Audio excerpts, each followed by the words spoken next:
ప్రశస్తమైన జీవము గల దేవుని నామమున ప్రియ సహోదరి సహోదరుడా, ఫెయిత్ క్రైస్ట్ టెంపుల్ మీ సహోదరి రక్షిత ఇవాంజలిన్ గారు ప్రభు పరిచర్యలో దేవుడు మీకిచ్చే ఈ గొప్ప వాగ్దానము, తన జనులను ఆయన విడనాడడు,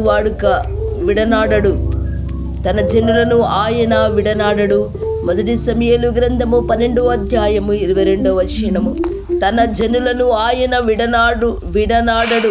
మొదటి సమూయేలు గ్రంథము 12వ అధ్యాయం 22వ వచనం. He will not forsake his people for his glorious name's sake. He will not forsake his people for his glorious name's sake.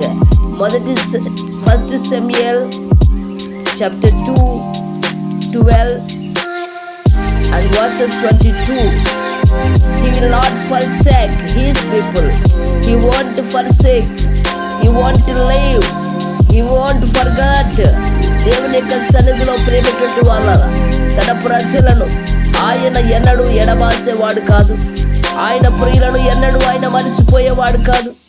ఆయన యందు ఆశ్రయము కలిగి ఆయనే దిక్కని ఆయన వైపు చూసిన ప్రజలను ఆయన ఘనముగా ఆయన ప్రియులరా, మనముంటున్న శ్రమ నుండి, మనముంటున్న బంధకముల నుండి, మనము యాతన పడుతున్న స్థితిలో నుండి లేవనెత్తగలుగుటకు ఆయన విడిచిపెట్టక ఆ భయంకరమైన తుఫానుకు, ఆ భయంకరమైన శ్రమను కొలిగి, ఆ భయంకరమైన వేదనకరమైన స్థితిలో నువ్వు ఉంటూ ఉన్నావా? ఈరోజు దేవుడు నిన్ను విడిచిపెట్టువాడు కాదు. దేవుడు he is not a forsaker for his glorious name's sake. ఆయన మహిమ గల నామమున నిన్ను విడిచిపెట్టేవాడు కాదు. ఆయన మర్చిపోయేవాడు కాదు. ఇదిగో నీతో కూడా నేను ఉన్నాను. ఆ రోజున పిల్లరా, ఇదిగో సముద్రంలో మునిగిపోతున్న ఆ శిష్యులను దేవుడు ఆ ఓడల నుండి విడిపించి ఆ భయంకరమైనటువంటి తుఫాను నుండి విడిపించుకున్నాడు. అలాగే చూసినట్లయితే పేతురు ఆ యొక్క సముద్రంలో ఆయన మునిగిపోతూ ఉండగా, అయ్యా నేను నశించిపోతున్నాను ఎప్పుడైతే అంటున్నాడు. ఆయన చేయి పట్టి పైకి లావనెత్తాడు. ప్రియులారానికి దేవునికి మహిమ కలుగుగాక.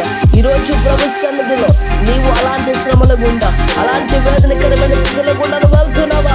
పరిశుద్ధులైన దేవుడు నీతో స్పష్టంగా మాట్లాడుతున్నాడు. భయపడకు, దిగులు పడకు, అధైర్యపడకు. ప్రభు నీతో ఉంటున్నాడు. ప్రభు నీతో ఉన్నాడు. ప్రభు నీలో గొప్ప మేలు దయచేయబోతున్నాడు. నీ ద్వారా దేవుడు గొప్ప మహిమను తీసుకొని రాబోతున్నాడు కనుక భయపడనక్కరలేదు, దిగులు పడనక్కరలేదు. దేవుడు ఘనముగా నేను లేపబోతున్నందుకు వందనాలు చెప్పు. ప్రభువా, ఈ దీన స్థితిని చూడయ్యా. దేవా, ఈ నా బలహీనమైన స్థితిని చూడయ్యా.